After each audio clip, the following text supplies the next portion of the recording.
சென்னை ராயப்பேட்டை அரசு மருத்துவமனையில் ராம்குமாரின் பிரேத பரிசோதனை தொடங்கியுள்ளது. இது பற்றி செய்தியாளர் சுப்பிரமணியனிடம் கேட்கலாம். சுப்பிரமணி, பிரேத பரிசோதனை தொடங்கி இருக்கிற நிலையில எவ்வளவு நேரம் இது நடைபெற வாய்ப்பு இருக்கு?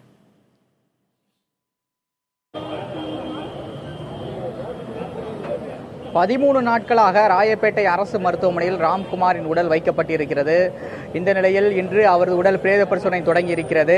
இந்த பிரேத பரிசோதனையொட்டி பாதுகாப்பு அதிக அளவில் போடப்பட்டிருக்கிறது. சுமார் 200க்கும் மேற்பட்ட போலீசார் இந்த பாதுகாப்பு பணியில் ஈடுபட்டிருக்கிறார்கள். இந்த பிரேத பரிசோதனையில் டெல்லி எய்ம்ஸ் மருத்துவர் உள்பட 5 மருத்துவர்கள் அந்த குழுவில் இடம்பெற்றிருக்கிறார்கள். முதல் கட்டமாக திருவள்ளூர் மேஜிஸ்ட்ரேட் ராயப்பேட்டை அரசு மருத்துவமனைக்கு வந்து ராம்குமாரின் தந்தையிடம் விசாரணை நடத்தியிருக்கிறார்.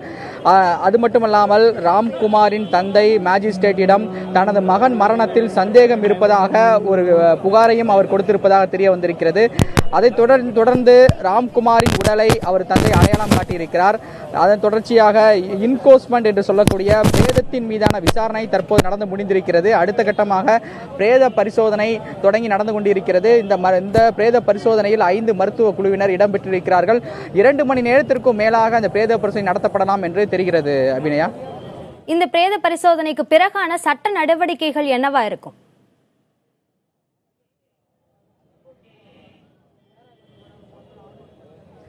முதல் கட்டமாக பிரேதத்தின் மீதான விசாரணை நடந்து முடிந்த பிறகு பிரேத பரிசோதனை தொடங்கி இருக்கிறது. அப்போது இந்த வழக்கு தொடர்பான புழல் போலீசார் தங்களுடைய முதல் கட்ட விசாரணை அறிக்கையை மேஜிஸ்ட்ரேட்டிடம் ஒப்படைத்திருக்கிறார்கள். அடுத்த கட்டமாக பிரேத பரிசோதனை முடிந்த பிறகு அது தொடர்பான அறிக்கை மேஜிஸ்ட்ரேட்டிடம் வரும். அது நீதிமன்றத்தில் ஒப்படைக்கப்படும்.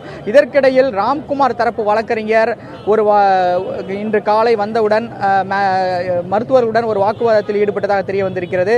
அதாவது சென்னை உயர்நீதிமன்றத்தில் நாங்கள் தனியாக ஒரு உத்தரவு ஒன்றை பெற்றிருப்பதாகவும் பிரேத பரிசோதனை முடிந்து 3 மணி நேரத்தில் பிரேத பரிசோதனை தொடர்பான புகைப்படங்கள், அது தொடர்பான முதல் கட்ட அறிக்கை 3 மணி நேரத்தில் தங்களிடம் கொடுக்கப்பட வேண்டும் என்ற ஒரு சென்னை உயர்நீதிமன்றம் உத்தரவு எங்களுக்கு வழங்கியிருக்கிறது. அதன் அடிப்படையில் 3 மணி நேரத்தில் எங்களுக்கு தர வேண்டும் என்ற ஒரு வாதத்தை அவர் முன்வைத்திருந்தார். அது தொடர்பாக சில மணி நேரங்கள் வாக்குவாதமும் நடந்திருக்கிறது. அது தொடர்பான சென்னை உயர்நீதிமன்ற உத்தரவு நகலையும் அவர் கொடுத்திருக்கிறார். அது தொடர்பான ஆலோசனையும் தற்போது நடந்து கொண்டிருக்கிறது. இதற்கிடையில் 5 பேர் கொண்ட மருத்துவ குழுவினர் தற்போது அந்த பிரேத பரிசோதனை நடத்தி கொண்டிருக்கிறார்கள். அபிநயா.